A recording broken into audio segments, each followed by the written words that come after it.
Muy buenas noches, señoras y señores. Bienvenidos a otra edición del Péndulo por Unicanal. Hoy vamos a hablar acerca del presupuesto. Todo el mundo está hablando en este momento de lo que hoy decidió la Cámara de Senadores. Están con nosotros como invitados para hablar de ese tema César Barreto, economista, exministro de Hacienda, y Víctor Gauto, otro economista renombrado. El segundo bloque vamos a hablar acerca del Poder Judicial y la fragmentación política con un experto extranjero, el doctor Aníbal Pérez Liñán, doctor en Ciencias Políticas de la Universidad de Pittsburgh. Y el último bloque vamos a hablar con los concejales Carlos Arregui y Tony Apuril acerca de esto que mucha gente considera que en lo que se convirtió la Municipalidad de Asunción en una agencia de empleos. Después de la pausa iniciamos el debate.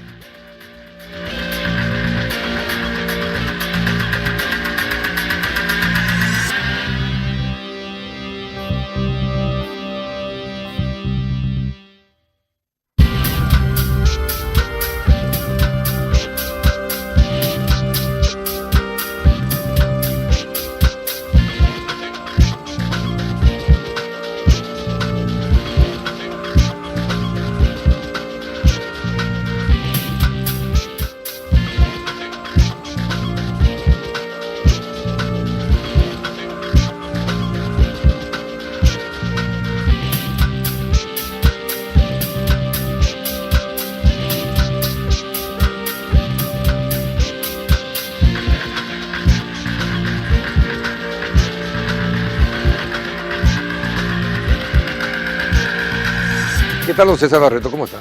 Muy bien, Carlos. Gracias por aceptar la invitación. Sé que es de último momento, pero gracias por estar con nosotros. Un placer. Don Víctor Gauto, ¿qué tal? ¿Cómo estás? ¿Qué tal, Carlos? ¿Cómo estás? Bien, bien. Bueno, hoy hubo mucho ruido por el tema del presupuesto. Los docentes consiguieron 4% más, habían acordado 12 anualmente con el Ministerio de Educación, firmaron incluso un documento, pidieron 8% más, le dieron 4% más. Y también otras instituciones tuvieron recortes, tuvieron ampliaciones. ¿Cómo ven ustedes como economistas cómo se está elaborando este presupuesto 2018? Y bueno, desordenado, ¿verdad? Desordenado. Desordenado porque yo creo que el Congreso no debiera de inmiscuirse en cuestiones de carácter administrativo porque distorsiona todo el proceso de gestión de cualquier institución pública. Es complejo cuando la autoridad de una entidad pública, cualquiera sea esta, no puede tomar decisiones de ningún tipo respecto a lo que está administrando. O sea, ¿cómo va a manejar las expectativas de su gente, ni motivar a su gente? O exigirle a su gente si finalmente las decisiones sobre temas críticos se toman en un ambiente público, político, electoral en el Congreso, ¿verdad? Yo creo que hay ciertas cosas que los parlamentarios debieran de entender de que tiene que ser manejado por el Poder Ejecutivo. No importa quién sea el presidente ni el gobierno en este momento, sino por una cuestión de ordenamiento en la gestión pública. Me parece que estas cosas deben ser decididas en el ámbito del Poder Ejecutivo y en todo caso el Congreso evalúa si es razonable o no lo que está planteando el Poder Ejecutivo, pero no tomar decisiones incluso contrarias a las que el Poder Ejecutivo que modifican lo que el Ejecutivo claro, planificó. Y que modifican sustancialmente porque tocar salarios es un tema que claramente afecta la capacidad de gestión financiera del Estado, ¿verdad? Es desordenado, o sea, lo que ya tenemos más experiencia por ahí no nos sorprende tanto, digamos, ¿verdad? Pero ratifica el desorden en el cual venimos manejando esto hace muchos años y que lastimosamente no podemos lograr enderezar ni siquiera con la vigencia de la ley ¿De qué sirve, de responsabilidad fiscal, ¿verdad? ¿De qué sirve, por ejemplo, que se acuerde con la comisión bicameral? O que se acuerde con las comisiones de la Cámara de Diputados y Senadores, si al final en el plenario se vuelve a modificar todo lo que se acordó. El tema acá es delicado que estamos viendo también, ¿verdad? Los aumentos se siguen dando. Estamos en una situación delicada, año electoral, ¿verdad? Y como recién estábamos escuchando, ¿de qué sirve la ley de responsabilidad fiscal en este caso, ¿verdad? La ley de responsabilidad fiscal fue una herramienta de políticas públicas que realmente contuvo los niveles de crecimiento de gastos salariales en forma importante desde su implementación, ¿verdad? Y creo que en los últimos 2 años por lo menos se cumplió con la norma de cumplir con los niveles de déficit. Hay un tema ahí que quisiera resaltar. Estos aumentos que se están dando ahora, de 12%, 12, 12, 12, como vos bien decías, ¿verdad? No corresponde con la ley de responsabilidad fiscal, que dice en uno de sus artículos que los aumentos de gastos salariales solamente se pueden dar cuando hay en forma proporcional al aumento en el salario mínimo. El aumento del salario mínimo que se dio el año pasado fue de 4%. Entonces solamente se podría dar hasta 4%. Un aumento de 12% es una violación a esa norma.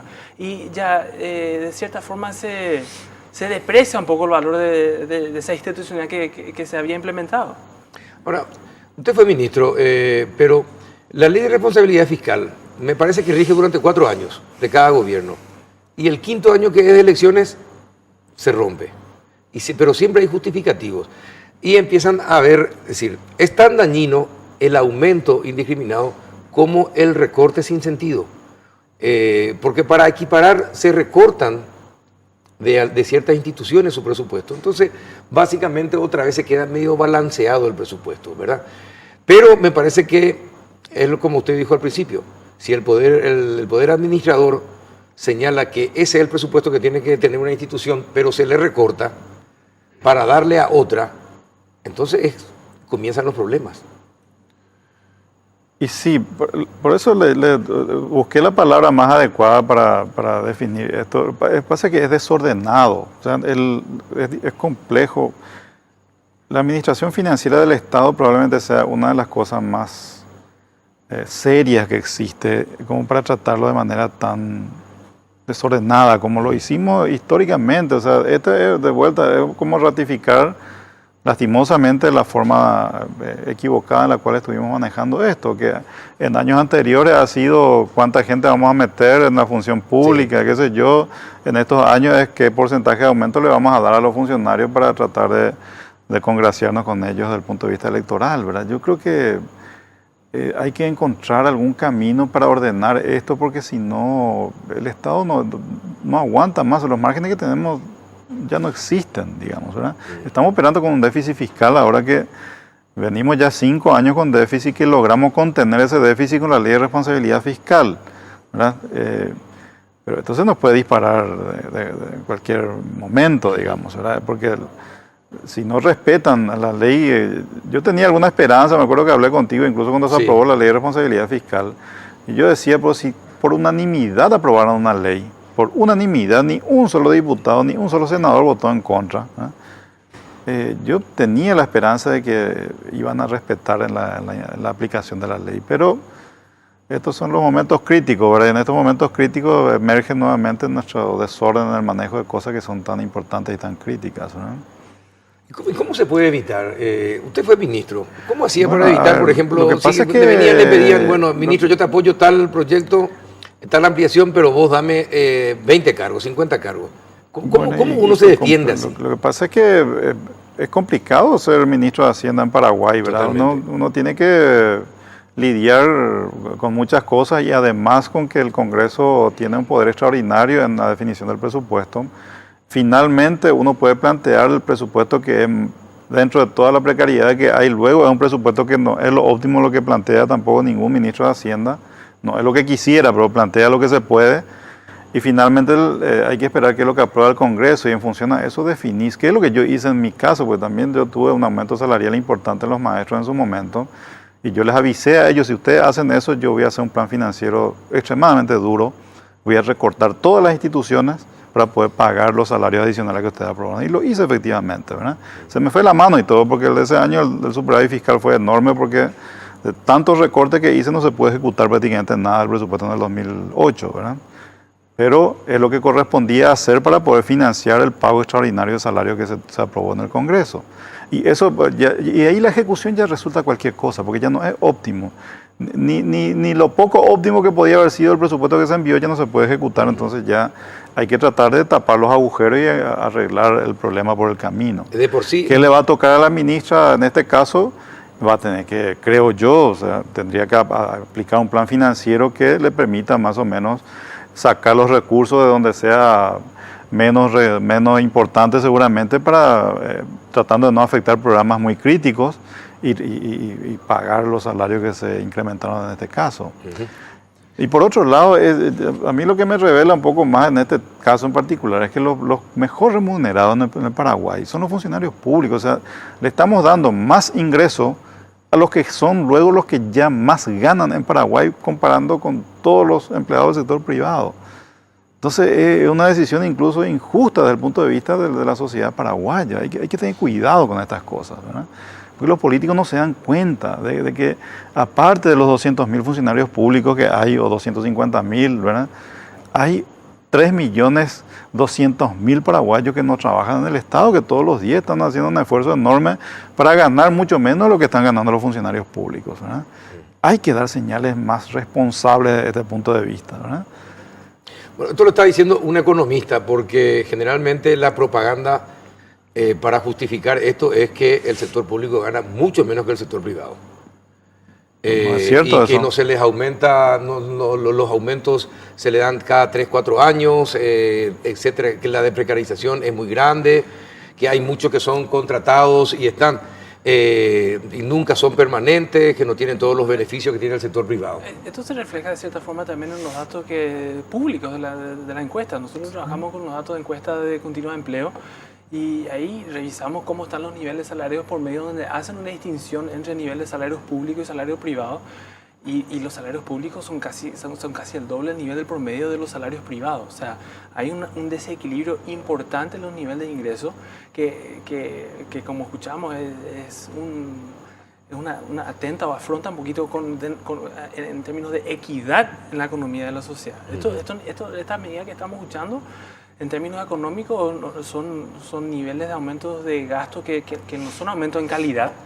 Y van a tener sacrificios importantes, ¿verdad? dentro de la gestión pública en lo que realmente podría invertirse para contribuir con el aumento del ingreso del resto de la gente en el sector privado, que son los gastos en el que aumentan la productividad de la gente. Ahora, someramente, con lo que hoy decidió la Cámara de Senadores, entre recortes y ampliaciones, aparentemente ya hay un diferencial de casi 17 millones de dólares. Se aumentó 4% más a los maestros, significan unos 27 millones y medio de dólares más por año. Y bueno, el Ministerio de Salud también tiene un aumento de casi de 19 millones de dólares y así sucesivamente, ¿verdad? Nadie dice que no se merecen ganar más, pero también, como en el sector privado, deberían ser merecedores de ganar más. Es decir, un maestro que esté bien preparado, lógicamente tiene que ganar más que aquel que no está bien preparado. Muchos maestros consideran que la capacitación es un castigo, por ejemplo. Y es una pena. Bueno, no es fácil hablar de esta cuestión cuando ya uno entra a rubro por rubro, a ver si quién merece más o quién merece menos, ¿verdad? Yo lo que estoy seguro es que muchos de los maestros están bien capacitados para el trabajo que hacen y seguramente merecen ganar más, ¿verdad? Pero la gran mayoría de los maestros no tienen la capacitación suficiente para hacer el trabajo que ellos tendrían que estar haciendo, ¿verdad? Entonces ahí lo que nos va a pasar es que vamos a pagarle sueldos que parece que son bajos. Si uno mira, si yo contratara a un maestro que terminó la universidad y tiene un posgrado en educación primaria, qué sé yo, ¿verdad? Probablemente el sueldo sea poco, pero cuando tenés personas que después de terminar la secundaria hicieron un curso básico para entrar a enseñar primero, segundo, tercero, cuarto grado, yo creo que se le está pagando salarios altos, ¿verdad? Entonces, eso es lo que hay que analizar bien, ¿verdad? Y si los maestros quieren ganar bien, pero entonces tienen que capacitarse y ponerse a la altura de las exigencias, porque vamos a pagar caro para gente que no está preparada para prestar el servicio. Y eso es lo peor que para podemos prestar hacer. un buen servicio. Para prestar un buen servicio, claro. Sí, sí. O sea, de la calidad que estamos esperando. Exacto. O sea, nuestra calidad, la calidad de la educación en Paraguay es una de las más bajas en toda la región y en todo el mundo. Entonces, necesitamos mejorar eso. Hay que ser consecuente con estas cosas. A mí ya me llamó la atención luego que el Poder Ejecutivo haya firmado ese acuerdo de ajustes salariales Sí. En 4 o 5 años que Sí. cuestan como 500 millones de dólares, ¿verdad? Sí, sí. Y encima de eso, esto, ¿verdad? Estamos empeorando nomás la cosa. La solución del Poder Ejecutivo no fue la óptima. Yo le he criticado al ministro Riera cómo va a ir a firmar un acuerdo de ese tipo, ¿verdad? En vez en todo caso, vamos a hacer un recambio de los maestros, qué sé yo, en los próximos 5 años y lo que vengan más capacitados lo vamos a pagar mejor. Sí, O sí. vamos a capacitarla estos 2 años Supuestamente para que ese, puedan. claro, supuestamente ese es el plan, Bueno, la pero- capacitación, pero ya se decidió el 12-12-12 por 5 años de manera indiscriminada. Indiscriminada. Sí, es un... Hoy hablaba en el tema de la universidad también, se dan cosas realmente raras y alarmantes. En los gastos superfluos también se dan, por ejemplo, el Congreso no elimina sus gastos superfluos. Guay que le toquen al Congreso sus gastos superfluos. En la Universidad Nacional, hoy hablando con un sindicalista en la radio, me decía, el 50% del funcionariado merece estar en la Universidad Nacional, pero el otro 50% o ingresó por la ventana o son gente que no necesita la universidad para operar adecuadamente. Estamos hablando del 50% de funcionarios a los que tenemos que pagarle todos los beneficios. Y sin embargo, ¿cuáles son los logros? ¿Cuáles son los beneficios que dan a la sociedad? En otros rubros como el de construcción, no se usa el dinero de construcción y se usa para crear rubros para los amigos.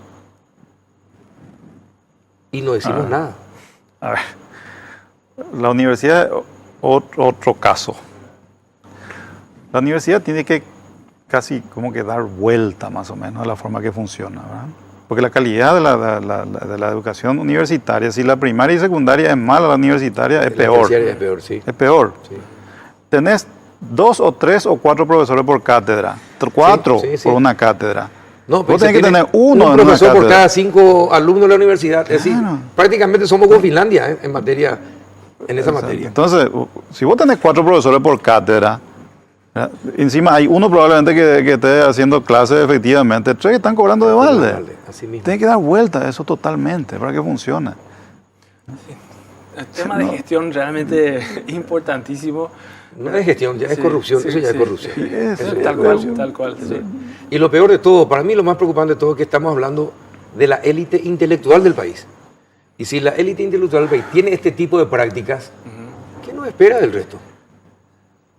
Es una pena, o sea, la universidad no... hay que dar vuelta. Es difícil entrar a hablar de cosas específicas ahí porque tiene que cambiar todo. Tiene que mantener también todo. Tiene que cambiar todo. Profesores tienen que ser, por lo menos, el 60% tiene que tener un PhD. Por lo menos. El 60% por lo menos tiene que ser profesores de tiempo completo, que lo único que hacen es clases. ¿Verdad? Que se le pague bien. Y que se Pero le pague pero bien, tengan- claro, que gane 20 millones de guaraníes, también que 25 millones por mes, ¿verdad? Pero que haya estudiado un doctorado, si es posible, en el extranjero, que haya aprendido la materia que tiene que enseñar y que esté 100% haciendo clases. Y lo otro, los estudiantes tienen que estar de tiempo completo. Tiempo completo. O sea, ahí hay que dar vuelta. Lastimosamente, nuestro modelo ha sido masificar un servicio que creemos que incluso el sector privado entró a prestarlo como un negocio.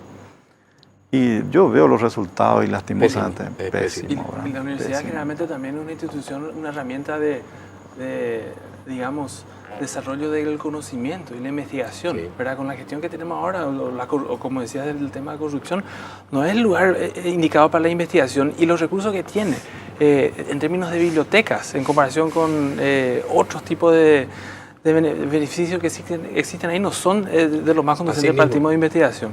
Así mismo. Es todo muy raro lo que está pasando. Es todo muy raro. A los decanos se les dijo, y al rector y a los decanos se les dijo, hablemos, porque hay fondos del Fondo de la Excelencia de la Educación que pueden ser, si presentan programas adecuados, pueden ser usados para infraestructura, investigación, bibliotecas, etc. Se borraron. se borraron. No aparecieron. Excepto una excepción por ahí, el resto no tiene ni una capacidad de investigación de nada. Exacto. No, o sea, no tienen profesores capaces de hacer una investigación que tenga sentido. Es una pena, ¿verdad? Sí, totalmente. Bueno, entonces, ante este panorama, mañana sigue el estudio del presupuesto. Esto que estamos hablando es un preliminar nomás, ya vemos que es desordenado. Me gustó la definición, un presupuesto desordenado. ¿Cómo lo calificarías vos, Víctor? Y de muchos riesgos también, ¿verdad? Muchos riesgos para el compromiso que tenemos con el futuro y con el país y con la gente que necesita de una buena gestión para realmente salir adelante en términos de educación, salud, trabajo por sobre todo, ¿verdad? Realmente se están comprometiendo todos esos posibles beneficios que se podría dar. Bueno, miren, no es fácil hablar de este tema porque si tenemos dos opciones, o somos populistas y le agradamos a mucha gente, o decimos la verdad como son y probablemente nos den palo. Bueno, yo por suerte nunca he sido popular, así que tampoco es mi intención. Somos dos en ese sentido. Yo creo que hay que decir la verdad. Yo tengo muchos amigos parlamentarios en el Congreso, qué sé yo, compartimos cosas, pero se están equivocando. Pues yo siempre le digo lo mismo, ¿verdad? O sea, he tratado de ser serio en lo que yo hablo desde que empecé a hablar de estas cosas hace como 20 años, ¿verdad? No voy a cambiar ahora porque un parlamentario o alguien se enoje conmigo por lo que estoy diciendo. Son irresponsables, ¿verdad? Esa es la realidad. Si yo estuviera de parlamentario no haría lo que ellos están haciendo. Pues, puede ser que yo sea el único que vote en contra, pero votaría en contra, si ese es mi papel, ¿verdad? ¿Por qué no se presenta? No. Lo que pasa es que no es un tema tan... Hay que tener votos, ¿verdad? Sí. Cuando si somos impopulares, ¿cómo te voto? Bueno, pero hay que comprometerse también de alguna manera. ¿Y qué se puede hacer? Porque mañana sigue el estudio del presupuesto, después vuelve otra vez a la Cámara de Diputados. Probablemente ahí ya la Cámara de Diputados o acepta lo que dice el Senado o se mantiene en su versión. Bueno, parece que no hay mucha alternativa, ¿verdad? Hay un rumbo que está medio marcado y estamos viendo cómo eso se está agarrando impulso y está creciendo. Lo que nos queda por hacer es hablar del tema, ¿verdad? Tratar de esclarecer los conceptos, tratar de hablar de qué impacto puede tener esto para tanto para la gestión pública como para el resto del país. Y tratar de llevar eso al frente y aclarar la visión que la gente pueda tener para crear más conciencia al respecto, ¿verdad? No queda otra, seguir hablando y protestando es lo que nos queda. Bueno, ¿le puedo comprometer para el próximo miércoles? Sí, porque me imagino que ya el presupuesto se habrá terminado de elaborar. Y para volver a analizar, si es posible, cómo termina el presupuesto, ¿puede ser? ¿Cómo no? Con mucho gusto. Con mucho gusto, gracias. ¿Seguro? Sí. Bueno, gracias, don César, por venir. Placer. Gracias, Víctor, también. Igualmente. La invitación fue a último momento. No había otra manera de invitarles porque quería que por lo menos hoy termine el día para tener algo de que analizar. Así que les agradezco la presencia. Vamos a una breve pausa y retornamos.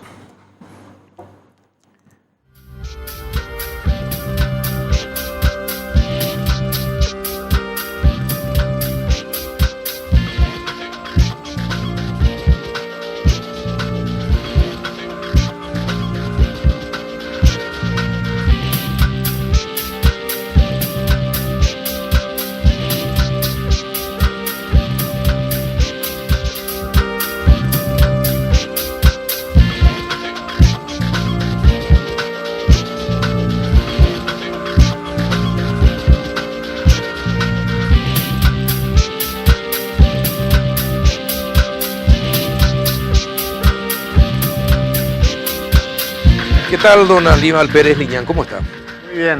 Gracias por venir. invitarme. Gracias por venir. Doctor en Ciencias Políticas de la Universidad de Pittsburgh. ¿Qué está haciendo en Paraguay? Estoy aquí hasta el sábado participando en un proyecto de investigación sobre el funcionamiento de la Sala Constitucional de la Corte Suprema. Es un proyecto de investigación que está financiado por CONACYT, por el Consejo Nacional de Ciencia y Tecnología. Está coordinado por un instituto local, el Instituto de Desarrollo, que es un instituto de investigación y educación en ciencias sociales. Y es un proyecto en el cual participamos investigadores de la Universidad de Pittsburgh en los Estados Unidos, en mi caso, y también participa una profesora de la Universidad de San Martín, en Argentina. De la Argentina. Bueno, ¿y cuál es el objetivo?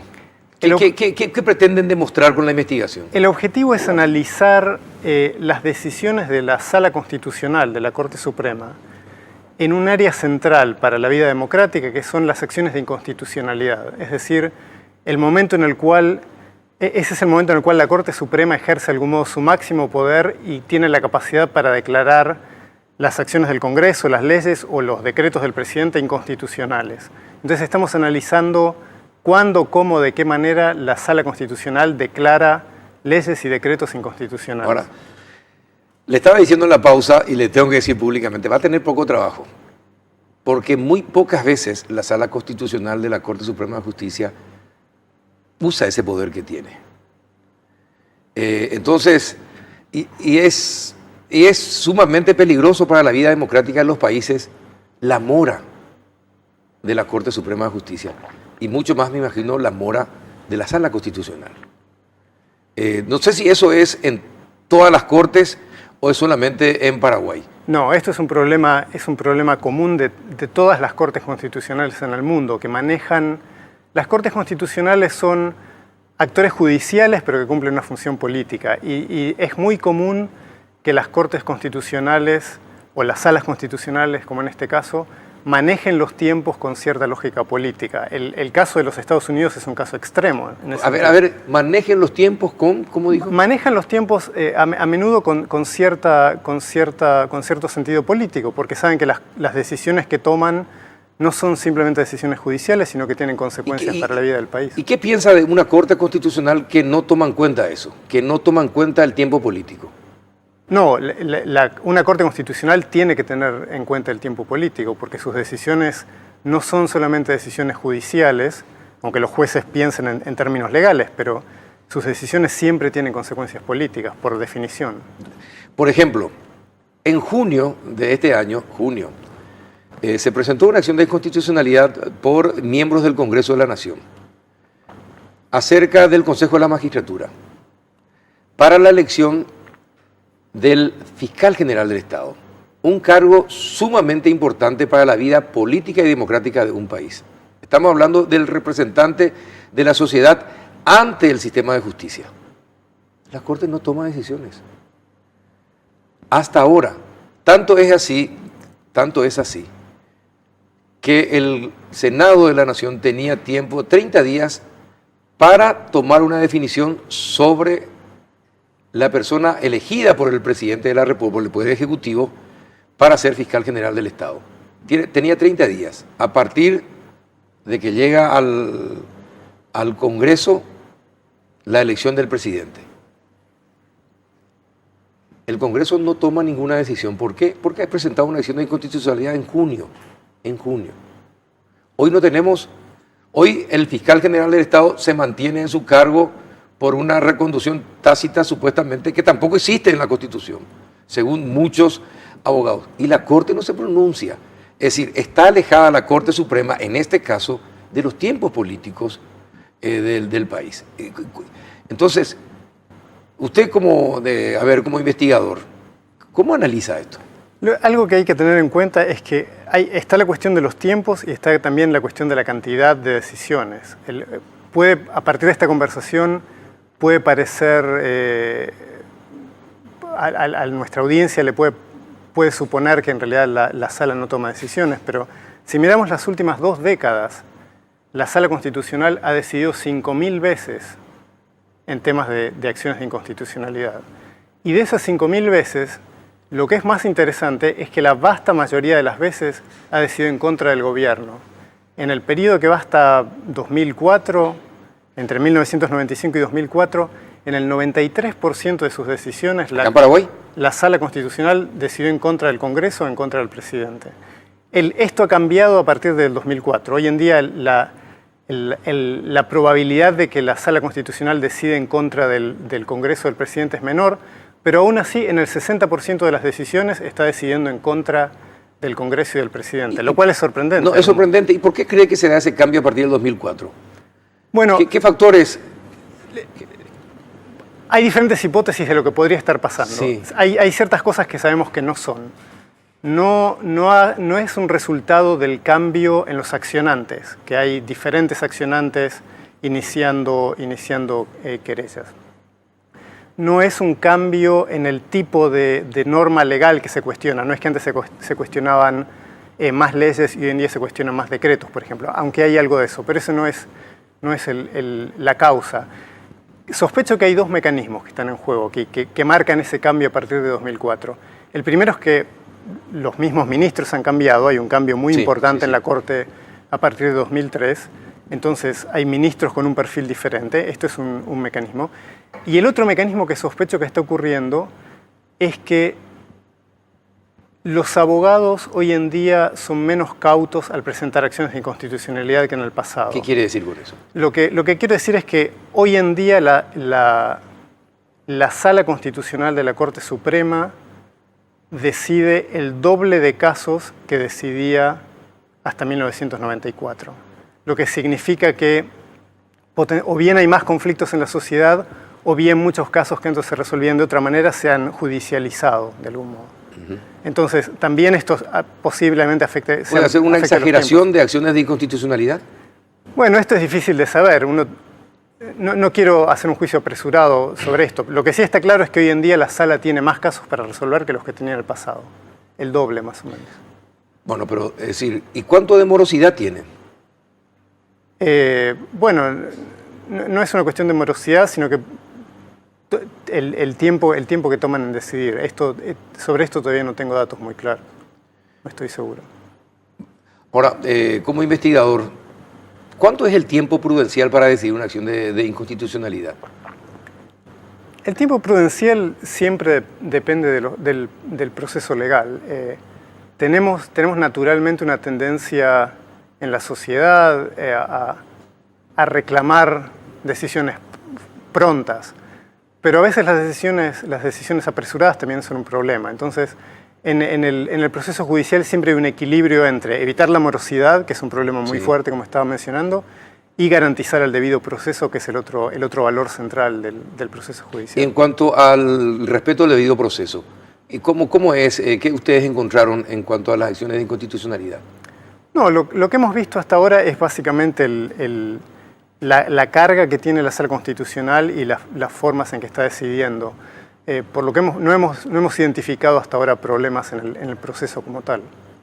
Lo que sí hemos identificado, y esto es interesante, es que también hasta el año 2004 la Sala Constitucional era una sala muy unificada, decidía siempre por consenso. Por consenso. Hoy en día vemos crecientemente una sala que está más dividida, que tiene a tener más disidencia. Sí. Ahora, ¿por qué el título Poder Judicial y Fragmentación Política no debería ser Poder Político y Fragmentación Judicial? Bueno, esto tiene que ver con los debates que existen hoy en día en la ciencia política sobre qué es lo que hace al Poder Judicial independiente.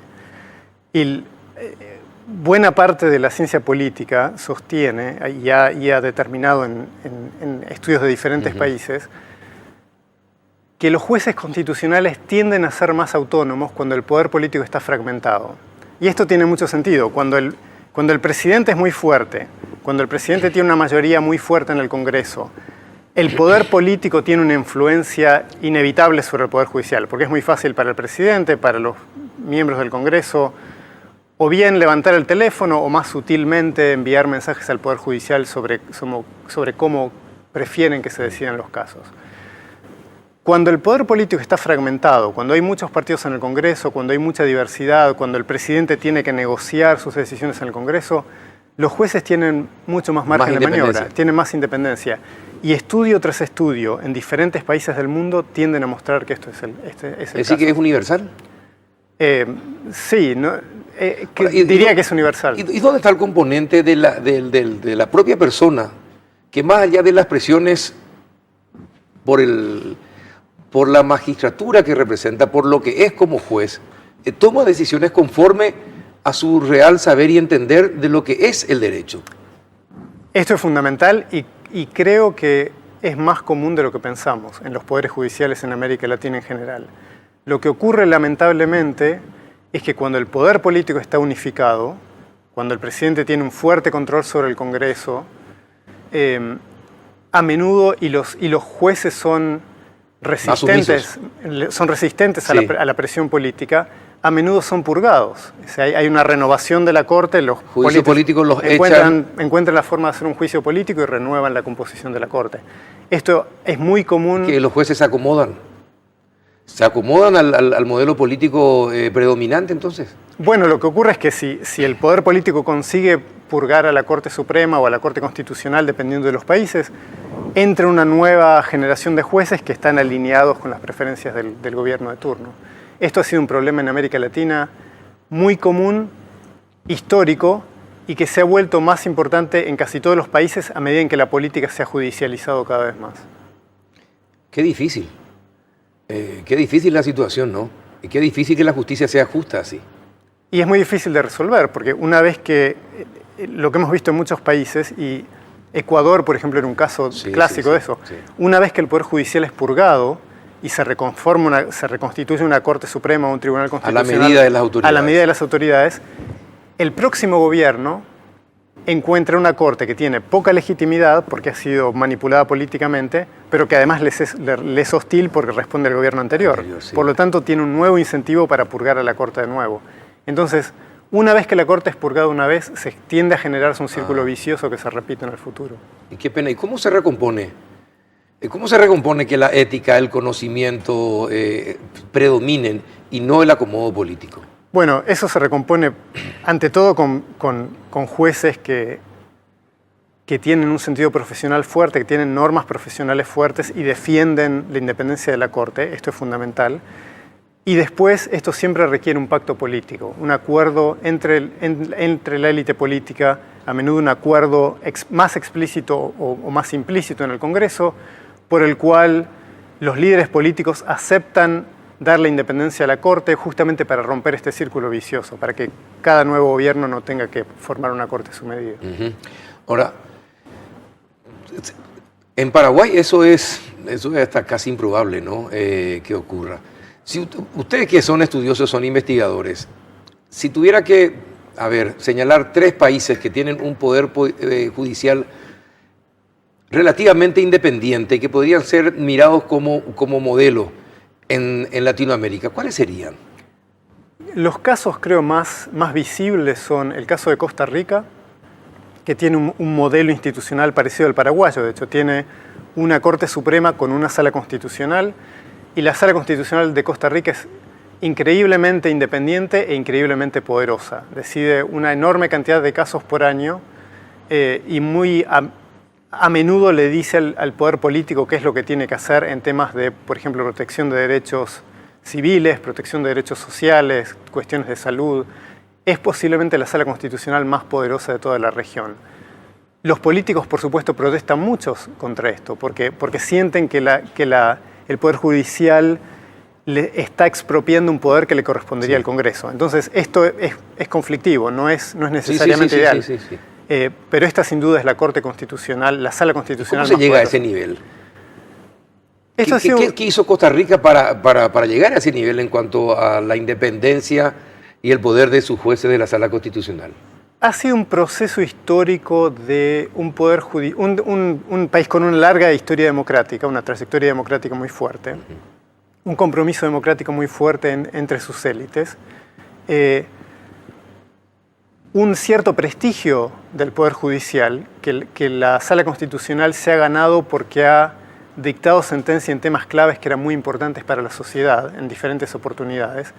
Y es una Sala Constitucional que es enormemente abierta. Es muy fácil acceder a la Sala Constitucional para presentar una demanda si es necesario. ¿Cómo son elegidos?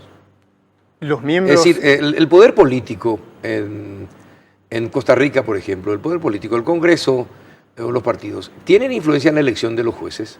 Sí, por supuesto, tienen influencia en la elección de los jueces. ¿De qué manera? Pero bueno, en el procedimiento normal que la Asamblea Legislativa nombra a los jueces de la Corte Suprema, pero tienen muy poca capacidad para remover a los jueces de la Corte Suprema. Una vez que los jueces están nombrados, automáticamente renuevan sus periodos a menos que haya algún que cometan un hecho muy grave. Un hecho muy grave. Son inamovibles prácticamente desde que son nombrados. Exacto. Y eso también les da... No, eso también le da independencia. Sí. Obviamente. Ahora, ¿usted sabe cómo se hace la elección de acá en Paraguay? Todo el proceso del Consejo de la Magistratura, donde están representantes del Congreso. ¿Y le parece correcto que representantes del Congreso, claro que Paraguay no es Costa Rica, ¿no?, pero tengan tanta incidencia en la elección de los jueces? Porque finalmente termina todo en una cuestión de favores, acá en Paraguay. Sí, pero le diría que eso también es muy común. Sé que puede parecer extraño, pero no es un problema distintivo de Paraguay. La negociación política entre los partidos para nombrar miembros de la Corte Suprema es una característica central en muchos países de América Latina. Históricamente era un tema en Bolivia, era un tema en Ecuador, muy importante, es un tema en varios países de Centroamérica. Pero también para la designación de jueces de primera y segunda instancia. Sí, y la partidización del nombramiento de los jueces es una cuestión problemática y cada vez más importante hoy en día en los Estados Unidos. Entonces, es un problema, el problema de la politización del Poder Judicial es un problema de las democracias modernas, no es un problema característico de Paraguay. Tenemos que pensarlo colectivamente porque cada uno lo ve siempre como un problema individual de su país, pero en realidad es un problema mismo de la democracia. El problema es cuando se convierte en una costumbre que debido a presiones políticas o económicas los fallos judiciales sean inentendibles. Bueno, claro, por eso es que es muy importante que exista investigación sistemática sobre este tema, como la que estamos haciendo nosotros. Es muy importante que la prensa cubra sistemáticamente el tema del funcionamiento de la justicia, que a veces es un tema poco interesante porque es un tema muy técnico, es un tema poco visible, y es muy importante que la sociedad, que los organismos de la sociedad civil visibilicen lo que hace la Corte Suprema. La Sala Constitucional de Paraguay tiene una característica interesante, y es que es una sala constitucional que, a diferencia de lo que hacen salas constitucionales en muchos otros países, en sus acciones de inconstitucionalidad, cuando decide, no es una sala que resuelva sobre todo conflictos entre poderes. No es el equivalente de un tribunal constitucional que está resolviendo conflictos entre el presidente y el Congreso o conflictos entre los gobiernos municipales y el Congreso. Eso existe también, pero sobre todo, por lo que hemos visto, es una sala que decide en temas de derechos individuales, que decide, por ejemplo, demandas de, por ejemplo, un caso histórico muy importante, demandas de las viudas de guerreros de la Guerra del Chaco que demandan que se protejan sus pensiones. Este es el tipo de decisiones centrales que toma la Sala Constitucional. No es los casos de las acciones de inconstitucionalidad no se originan fundamentalmente en empresas, no se originan ni siquiera en instituciones de la sociedad civil o en fuentes políticas. Se originan sobre todo en ciudadanos y en funcionarios que tratan de proteger sus derechos. Sus derechos. ¿El estudio qué va a determinar? El estudio que ustedes realizan, ¿qué va a determinar finalmente? Bueno, todavía no lo sé, porque apenas ahora estamos comenzando a analizar los datos y justamente por eso estoy aquí en Paraguay para presentar los primeros resultados. Lo que hemos encontrado hasta ahora, que es el primer resultado y que es muy visible, como decía antes, es el cambio estructural, el cambio en el funcionamiento de la naturaleza de la Sala Constitucional a partir del año 2004, 2005. Hasta ese momento, entre 1995 y 2004, la Sala Constitucional es una sala que decide de manera unificada, decide en el 93% de los casos en contra del gobierno, consistentemente, y es una sala que nunca se divide, que decide por consenso. A partir de 2005, la Sala Constitucional es una sala que es mucho más prudente. Todavía en la mayoría de los casos decide en contra del gobierno, pero estamos hablando ahora del 60% de los casos. Cuando antes era el 90. Cuando antes era el 90. El 90, sí. Es una sala que está mucho más dividida, en donde hay mucho más votos en disidencia. En el 20% de los casos la sala está dividida. Y es una sala en la cual aparece una figura constitucional interesante en las decisiones, que es la inconstitucionalidad parcial. Ya no se está declarando la norma completamente inconstitucional, sino que a veces hay una especie de movimiento más prudente, que es declarar las normas parcialmente inconstitucionales. Ahora, ¿y cuál es mejor? ¿La sala que estaba hasta el 2005 o la sala que está desde el 2005? A los efectos del beneficio para la sociedad, ¿cuál es mejor? Esto es difícil de afirmar en abstracto y creo que no me corresponde a mí, creo que en realidad le corresponde a los abogados, a los periodistas, a la sociedad paraguaya decidir sobre esto. Lo que creo que sí es claro es que de algún modo estamos viendo dos cortes históricamente, que funcionan de manera diferente, que tienen lógicas diferentes y que de algún modo su impacto político, sospecho, es diferente también. Usted pone mucho énfasis, don Aníbal, en el hecho de que las Cortes deciden mucho en contra del gobierno. ¿Eso es positivo o no en las acciones de inconstitucionalidad? Porque me llama la atención la reiteración de esa mención. No es positivo si uno está en el gobierno, por supuesto, pero lo que sí muestra es que la Sala Constitucional posiblemente decide con más independencia frente al gobierno de lo que a menudo la sociedad cree. Ese es un buen punto. Eso es un buen punto. Es decir, que estamos juzgándole muy exigentemente a la Sala Constitucional entonces, sí, teniendo en cuenta los fallos que produce, ¿no? Creo que por eso es importante ver, no solo en el Poder Judicial, sino en todas las instituciones. Lo mismo ocurre con el Congreso, lo mismo ocurre con el Poder Ejecutivo. Cuando analizamos los datos del funcionamiento cotidiano de estas instituciones, cuando miramos el día a día de las instituciones, de lo que deciden, de lo que hacen, en general las instituciones de nuestras democracias son mucho más exitosas y mucho más legítimas de lo que creemos. ¿Y qué pasa? ¿Comunican mal lo que hacen? No es solo que comunican mal. Por eso tienen por eso tienen una imagen tan negativa. Lo que pasa es que la sociedad, por buenos motivos, tiende a resaltar y a preocuparse por los casos extraordinarios, por los casos desviados, mediáticos, por los casos mediáticos. Y esto está bien, porque esa es la manera en que la democracia progresa. En la medida en que la sociedad tiene conciencia de estos problemas se resuelven. Pero es importante también a veces tomar distancia, ver la película completa y entender que las instituciones a veces funcionan mejor de lo que pensamos. Pero no, lo que usted está señalando es increíble. Si eso se demuestra en la investigación, es increíble. Quiere decir que están comunicando mal.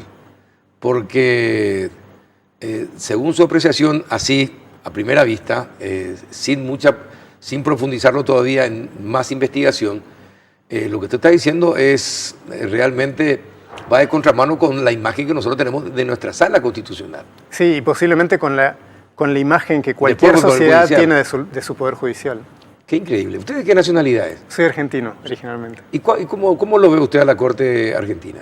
Bueno, la Corte Argentina ha sido una corte históricamente muy golpeada. Ha sido una corte que desde los años 40 en adelante ha sido sistemáticamente purgada y reconstituida con cada recambio político que ha existido en la política argentina.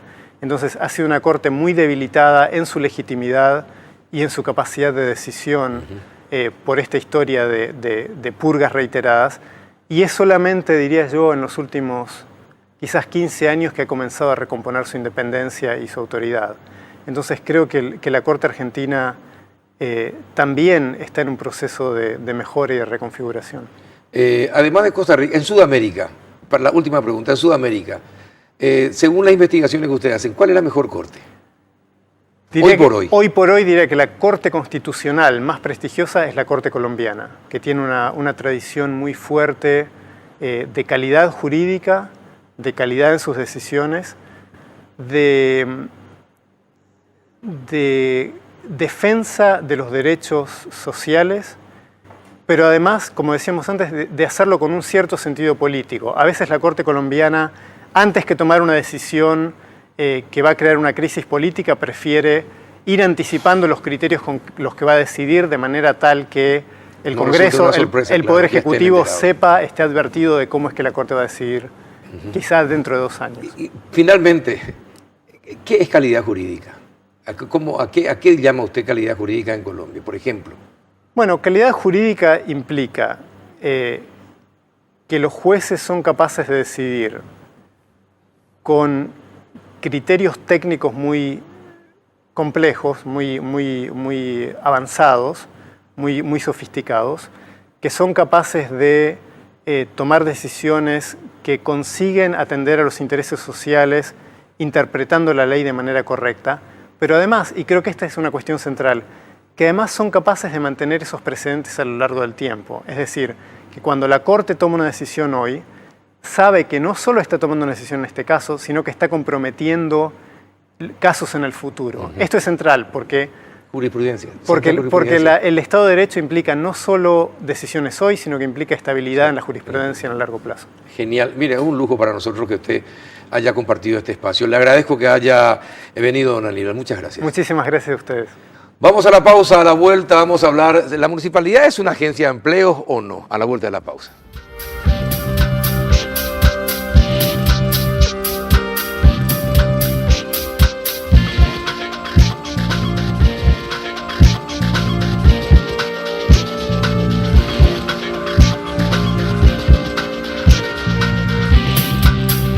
¿Qué tal, concejal Carlos Arregui? ¿Cómo anda?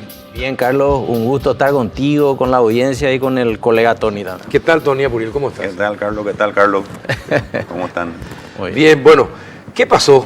¿Por qué el aumento indiscriminado a 8.000 funcionarios, más de 8.000 funcionarios? 8.500 casi funcionarios tenemos entre Junta e Intendencia. Y Pero- hay un aumento indiscriminado que yo creo que no se justifica.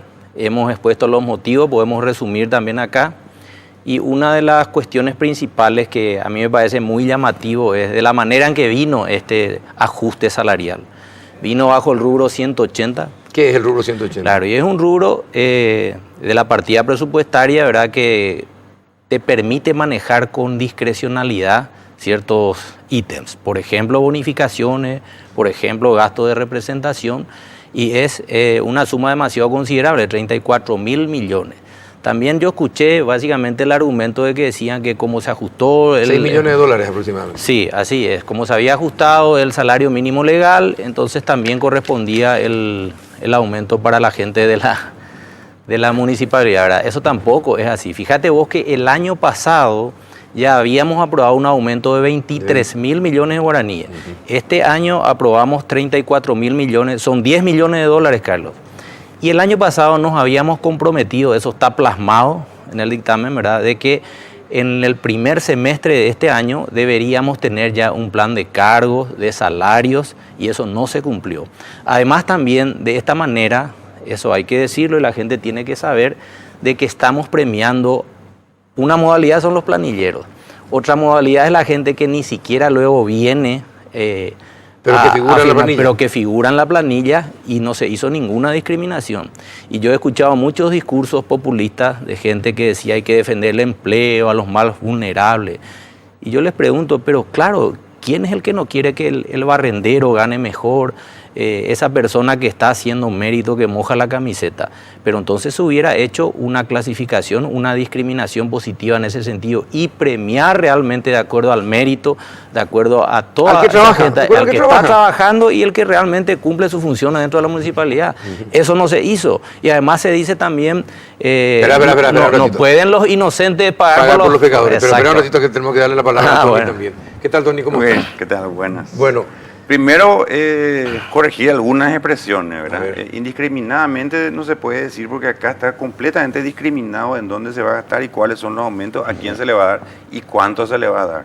¿Verdad? El aumento salarial de los 220.000, que creo que nos hace falta explicar, explicaron mucho, que es el 220.000 guaraníes para los funcionarios, que equivale a un 10% de lo que hoy más o menos es el salario mínimo, es más o menos tratando de equiparar los 12,7% que suman. El 7,7% que serían los dos aumentos que hubo en este año que no se le ajustó a los funcionarios, y un estimado del IPC que es de 5%, que si vos sumás da un más o menos 12%. 12%. Entonces es como que se acordó, vamos a darle 10. Pero no 10 de tu salario, 10 del salario mínimo. Las personas afectadas son 7.641 funcionarios. Aparte, estos 34.000 millones, también tiene y entran dentro de este paquete las 3 categorizaciones que se dan por cumplir 25 años de antigüedad: el escalafonamiento de la PMT, la equiparación salarial de jefes de dirección, porque ahí acaso, y eso sabemos, ¿verdad?, es injusto, pero es así, ahí es la realidad. Había jefes que cobraban, por ejemplo, vos eras jefe de una sección, vos tenés toda la responsabilidad, el otro no, pero vos cobrabas 5 millones, ¿verdad? Y él, que estuvo funcionario, cobraba 6. ¿Por qué? Porque ya estaba hace rato. Te pregunto, bueno, pero te pregunto, y hay más, y aún más. Pero para un ratito ahí, lo que yo te quiero preguntar es algo que me llama la atención. Si hay tantas irregularidades en la forma como se percibe, se paga el salario en la municipalidad, ¿por qué primero no se soluciona esa irregularidad? Si hay una denuncia, como la que hizo el concejal Arregui, de planilleros, ¿por qué primero no se certifica? ¿Existen los planilleros? ¿Cuántos son? ¿Quiénes son?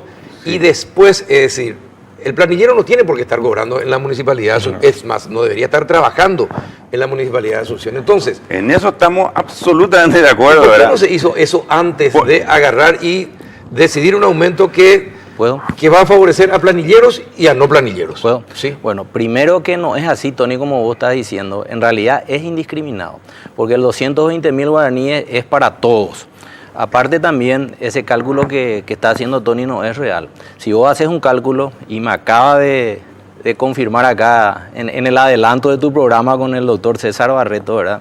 Fíjate vos que decían que la media promedio de los salarios públicos, entramos nosotros en eso, es casi el doble que el del privado, el salario promedio. Entonces, ese es el argumento formal, el que ellos tenían que utilizar para justificar este reajuste. En realidad, esto es un pacto político, Carlos, y que de alguna manera tiene que seguir alimentando esa gran clientela que existe dentro del instituto, dentro de la municipalidad, dentro de la junta. Eso es, y yo entiendo, cada uno defiende su postura.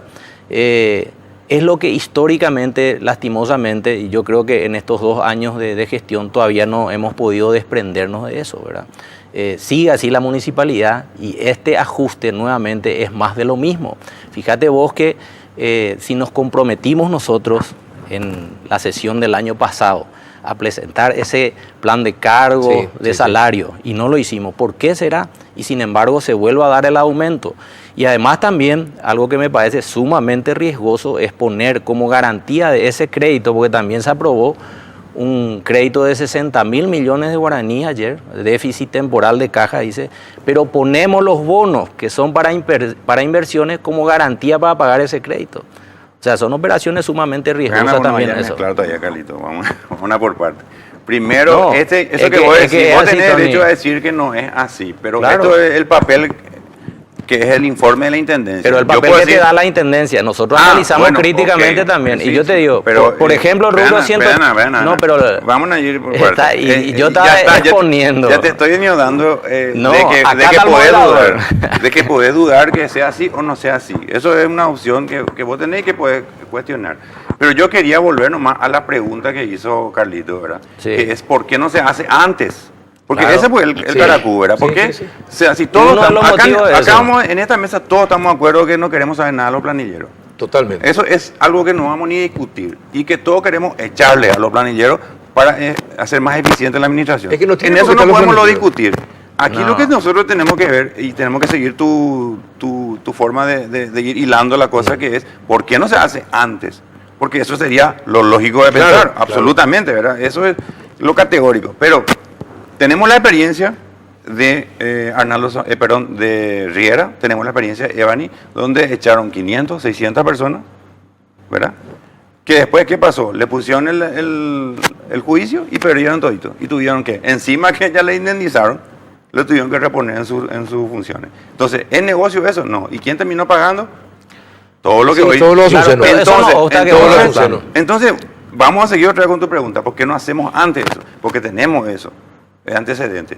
Entonces, por ir por ese camino, así nomás, frescamente, echándole a patadas, es difícil, no se hace, no se puede hacer. No, Entonces tenemos que ver herramientas. No hablamos de tenemos que echar ver- a patada, no hablamos de echar a patada, Claro. hablamos de un plan de cargo y de Estoy hablando salario, en sentido figurado. hablamos de ordenar la casa, hablamos de controlar, Sí. en ningún Así momento se mismo. habla de inclusive poner en riesgo el patrimonio de la institución, que es el Así que mismo. vos decís. Yo mismo he dicho en su momento, si se va a hacer, se tiene que hacer ordenadamente, para que no Así ocurra lo mismo. que le ocurrió a la Intendencia en sus primeros meses. Y ¿verdad? para eso es necesario que tengan Por eso, herramientas. ¿qué hicimos nosotros? A pesar de haber pedido un informe pormenorizado, detalladamente, que no nos contestaron, tuvimos que forzar para llegar a la auditoría externa especializada, ¿verdad? Sí. Con eso vamos a tener una pauta de dónde vamos a estar ubicados, ¿verdad? Pero nada obsta, lo que vos estás mencionando, a que se tenga un plan de cargo, de salario y una planificación mínima. Nada de eso se hizo. Acá ¿Por qué se cuesta está hacer eso? Espera, de eso, alguna por manera, ejemplo, Carlos, eso ya anunció que se implanta. ahora, pero se había en- anunciado el sí. año pasado.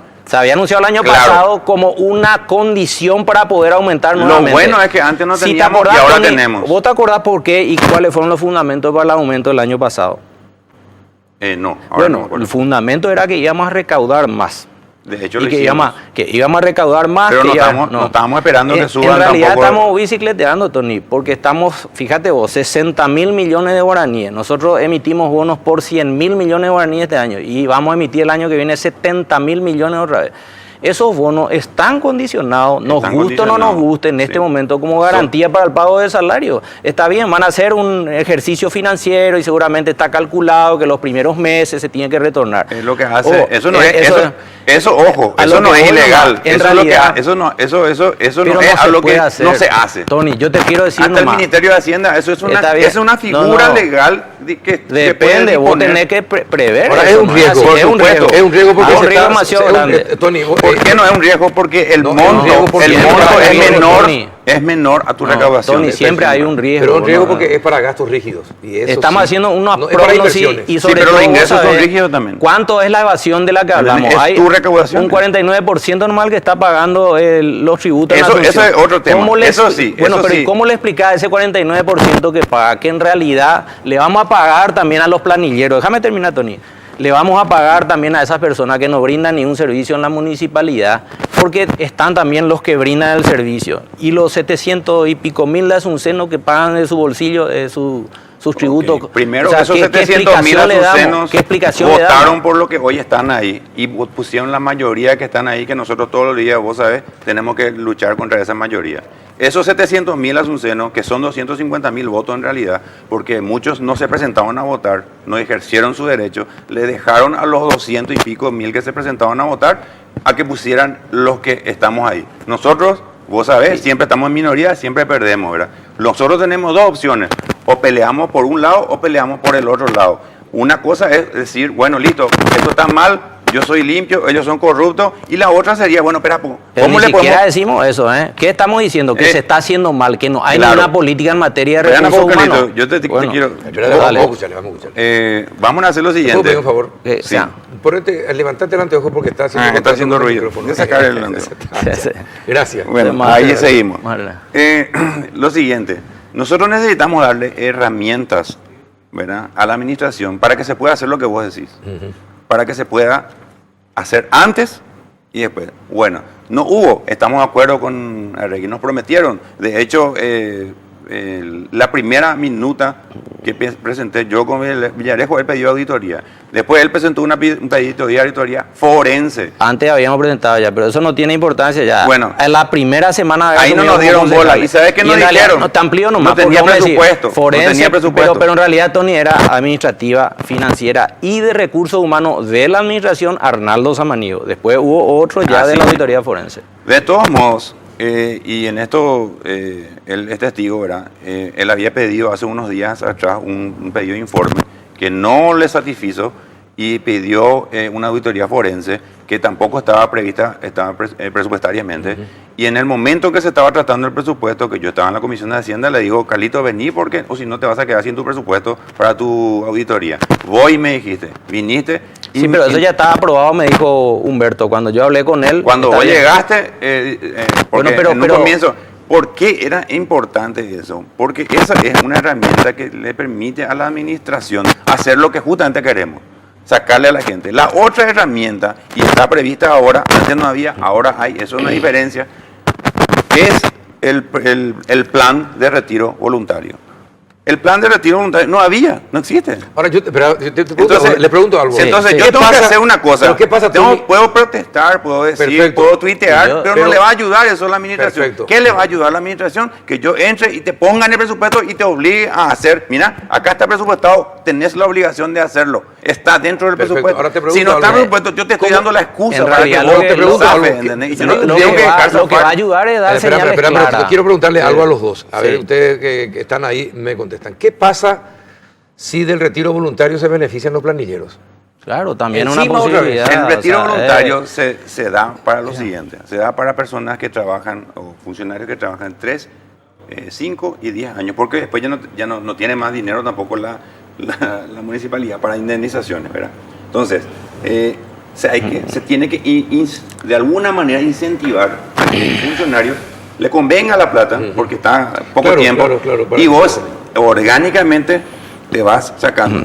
Cierto, la única manera de saber si es planillero o no es a través de la auditoría. O sea, yo, así, a ciencia cierta, lo que va a pasar si no hago la auditoría y no tengo la herramienta es que me pase lo que le pasó a Samaní, lo que le pasó al IPS en la época de Lugo, que sacaron no sé cuántas personas afuera y todito le ganaron el juicio. Y eso no nos conviene. Entonces, ¿qué tenemos que hacer? Vivo como para hacer como corresponde la cosa y no tengan ni un pi para decirnos, hiciste, ¿entendés? Entonces, perfecto, en eso estamos de acuerdo, tenemos que sacar a la gente, porque si no, no somos eficientes, pero tenemos que tener la herramienta para hacerlo, Perfecto. para no perder los juicios, Bueno, ¿verdad? quédate ahí. Vamos a escucharle ahora a Rey. Sí.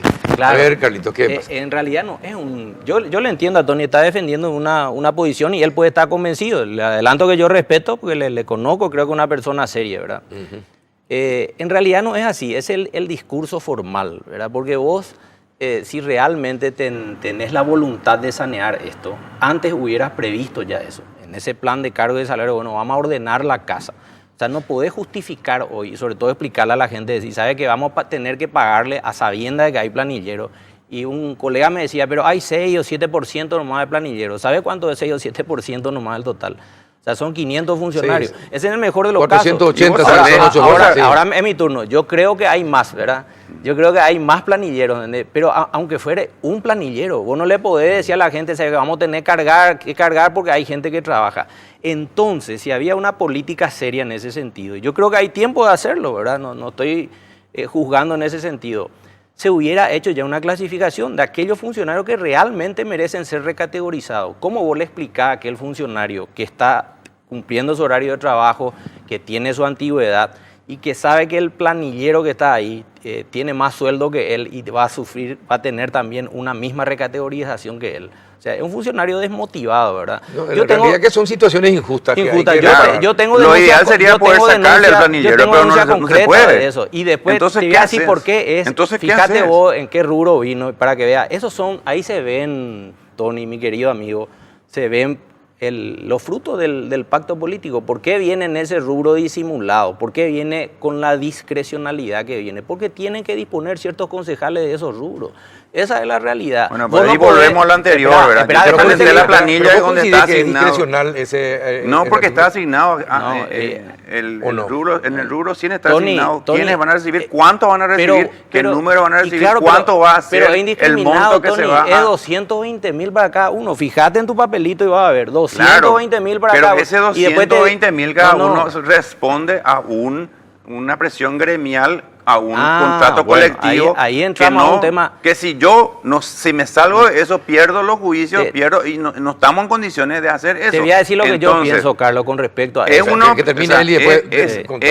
yo estoy de acuerdo de que hay un montón de cosas y estoy absolutamente de acuerdo que hay que demostrar buena voluntad política luego, Tony, te que pregunto tiene que algo. demostrarse. Pero lastimosamente las personas y los ordenadores de gastos no lo están haciendo.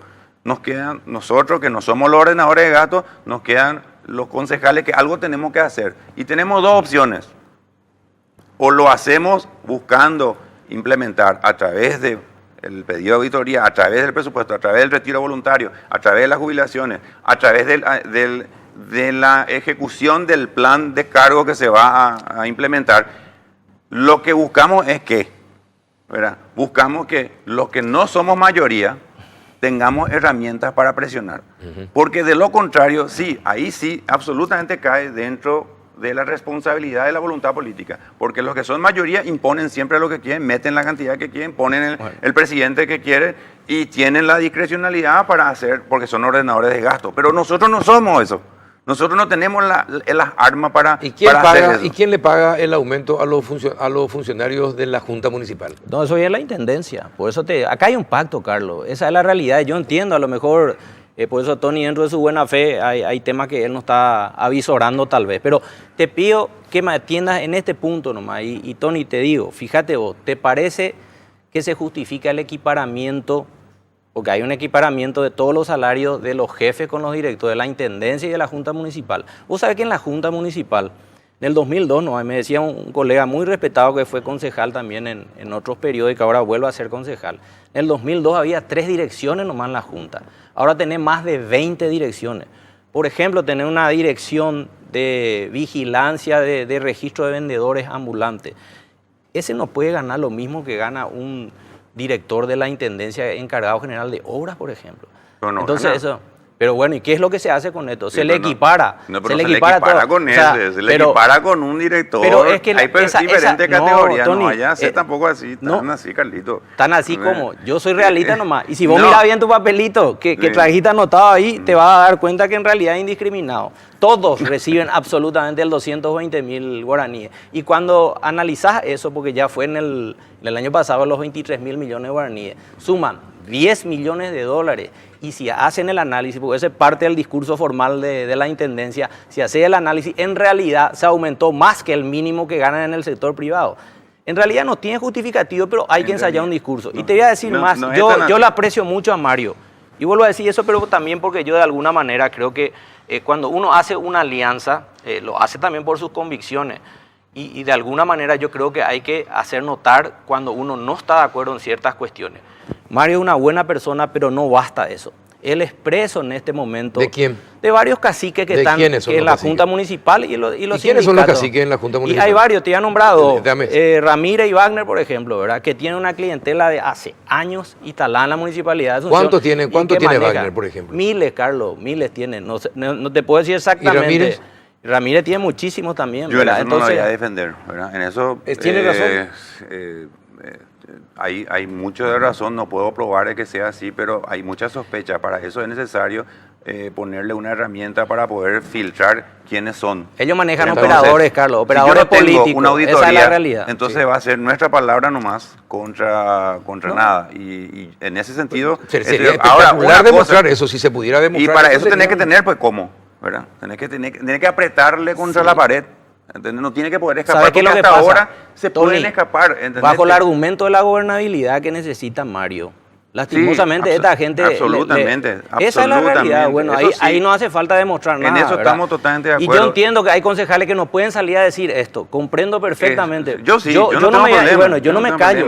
Yo no me callo. Y esa, ¿es o no es real lo que te estoy diciendo? Es más, yo te estoy apoyando en eso hace rato. Y bueno, entonces hay que decirlo. Hace 20 años manejan la municipalidad. ¿Quién maneja la PMT? Y hay responsables políticos. Wagner maneja la PMT. ¿Recaudación quién maneja? No sé si quiere decir Tony o algo. Recaudación, no sé. ¿Quién es recaudación? No, ¿quién maneja recaudación? Mario directamente. Claro, esa es la intendencia, pero te estoy diciendo nomás, o sea, hay concejales, Carlos, que hicieron y de alguna manera un negocio de esto, esa es la realidad. O sea, los funcionarios atemorizados con antigüedad no se atreven a hablar porque tienen miedo de que aunque tengan antigüedad, sus jefes les van a destituir, su concejal. Yo tengo denuncias eso y no puedo totalmente de acuerdo. No puedo exponerla a esta gente, ¿verdad? Por el temor que tienen. Son más de 80 denuncias. Cuando yo le digo, vamos a hacer la denuncia, vamos a ponerla a esta gente, no tienen por qué ser humillados de esta manera. Ellos se resisten por el temor, pero te cuentan. El tema nomás es, Carlito, en ese sentido estamos de acuerdo. Ahí estamos de acuerdo, peleamos por la misma cosa. ¿En dónde diferenciamos nuestro actuar? ¿Dónde está la discrepancia? Está en el cómo lo vamos a hacer, ¿verdad? Porque yo considero que con esa actitud siguen ganando ellos. Porque son mayoría, impusieron y sale. ¿verdad? Yo No, tengo otra visión. ¿entendés? Te digo si querés. Pero ahí, por eso te digo, ahí es donde nosotros discrepamos, ¿verdad? Porque en el resto de las cosas estamos de acuerdo en los quiénes, estamos de acuerdo, pero tenemos en el cómo nomás lo que no estamos de acuerdo. En el cómo yo opto por introducir cosas para que yo tenga herramientas para atajarte a vos con algo. Y en el otro caso, estoy permitiendo de alguna manera, solamente estoy describiendo la situación. Y la ciudadanía, todos nos indignamos, pero no pueden hacer nada, porque ahí está la mayoría, está ahí, no podemos hacer nada con la mayoría. ¿Quién decidió esa mayoría? La ciudadanía. Puede ser 600.000 habitantes, puede ser 500.000, pero los que votaron fueron 200 y pico mil nomás. Y esos que votaron pusieron... Ahora yo les quiero decir Tiene otro algo. enfoque, Carlos. Esa es la diferencia, Yo Carlos. voy a hablarle como Ciudadano. ciudadano de Asunción, no como conductor del programa, como ciudadano de Asunción. A mí me resulta chocante tener que aportar a la municipalidad, cumplir con todas las exigencias, tratar de respetar todas las normas, etcétera, etcétera.